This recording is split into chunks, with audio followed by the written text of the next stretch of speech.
মঞ্জু ভাই টাচ করে কথা বলতে পছন্দ করতেন। ইনফ্যাক্ট শোল্ডার ধরতো, পেছন থেকে এসে 2 হাত ধরে কথা বলতো। কোনটা গুড টাচ কোনটা ব্যাড টাচ এইটুকুন বোঝার ক্ষমতা মেয়েদের অবশ্যই আছে। কথাগুলো নারী ক্রিকেট দলের সাবেক অধিনায়ক রুমানা আহমেদের। বাংলাদেশ নারী ক্রিকেট দলের চলমান বিতর্ক যেন থামছেই না, বরং কেঁচো খুঁড়তে গিয়ে একের পর এক সাপ বেরিয়ে আসছে। বাংলাদেশ জাতীয় নারী ক্রিকেট দলের সাবেক অধিনায়ক জাহানারা আলম যৌন হয়রানির শিকার হয়েছেন, তাও খোদ নির্বাচক এবং টিম ম্যানেজমেন্ট মঞ্জুরুল ইসলাম মঞ্জুর দ্বারা। এই অভিযোগের পরে বিসিবি সহ গোটা দেশ নড়েচড়ে বসেছে। নারী খেলোয়াড়দের নিরাপত্তা নিয়ে প্রশ্ন উঠেছে। জাহানারা আলমের পর চলমান বিতর্কে এবার যোগ দিয়েছেন নারী ক্রিকেট দলের সাবেক অধিনায়ক রুমানা আহমেদও। দীর্ঘদিন ধরে জাতীয় দলে খেলছেন না রুমানা আরও জানিয়েছেন, দীর্ঘদিন ধরে দলের ভেতরে যে অস্বস্তিকর আচরণ, সিনিয়র ক্রিকেটারদের প্রতি অশ্রদ্ধার পরিবেশ তৈরি হয়েছিল, সেগুলোর কোনোটারই সঠিক সমাধান করেনি বিসিবি। অভিযোগগুলো উড়িয়ে দিয়েছে। সাবেক অধিনায়ক রুমানা জানিয়েছেন, জাহানারা এর আগে 6 পাতার অভিযোগপত্র জমা দিয়েছিল। রুমানারও দাবি বিসিবিকে একাধিকবার জানানো হয়েছে, কিন্তু বোর্ড কোনো ব্যবস্থা নেয়নি, বরং এড়িয়ে গেছে। তিনি আরও বলেন, সিইওর কাছে এসব জানানো হয়েছিল, কিন্তু সঠিক তদন্ত হয়নি। দেশে সবাই জানত,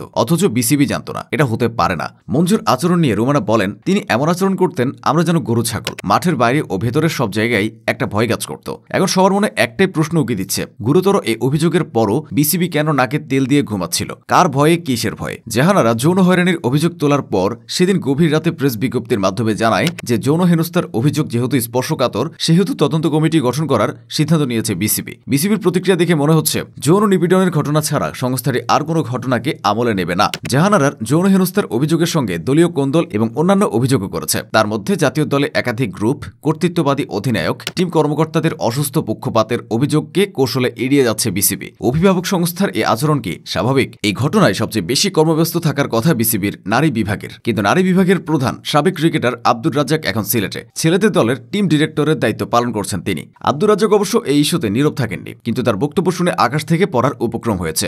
তার বক্তব্যের মূল সুর, একজন মানুষের এতজনের বিরুদ্ধে অভিযোগ কেন? এমন ন্যারেটিভ শুনলে মনে হয় যিনি অভিযোগ করছেন মূল সমস্যা তার। বর্তমান প্রেক্ষাপটে মিথ্যা ভাষণ দিয়ে অপরাধী এখন জাহানারা। এই কেমন আচরণ? শোনা যাচ্ছে তদন্ত কমিটি গঠন করা হলেও বিসিবির পক্ষ থেকে তীব্র চেষ্টা চলছে জাহানারার অভিযোগকে মিথ্যা প্রমাণের। এটাই নারীর প্রতি সমাজপতিদের সুবিচার। মঞ্জুরুলকে শাস্তি দিলে বাকি আরও নাম সামনে চলে আসবে। আর এজন্য কি নীরব বিসিবি? সম্প্রতি এক নারী শুটারের একটি অডিও কল প্রকাশিত হয়েছে, যেখানে এক সংগঠক তাকে বলছেন, শোনো, সবকিছু গিভ অ্যান্ড টেক। তুমি লজ্জা ঢাকার জন্য কাপড় কেনো না, নাকি ফ্রি পাও? ভাবা যায় একজন মধ্যবয়সী সংগঠক একজন উঠতি শুটারকে এসব বলছেন। খোঁজ নিলে অন্য খেলায়ও এমন ঘটনা জানা যাবে। নারীদের যৌন হয়রানি এখন স্বাভাবিক ঘটনা হয়ে গেছে, কিন্তু বাংলাদেশ নারী ক্রিকেটের মতো জায়গায়ও নারীরা নিরাপদ নেই। এই বিষয়টা জাহানারা মুখ না খুললে হয়তো কখনোই সামনে আসতো না। এর শেষ আসলে কোথায়?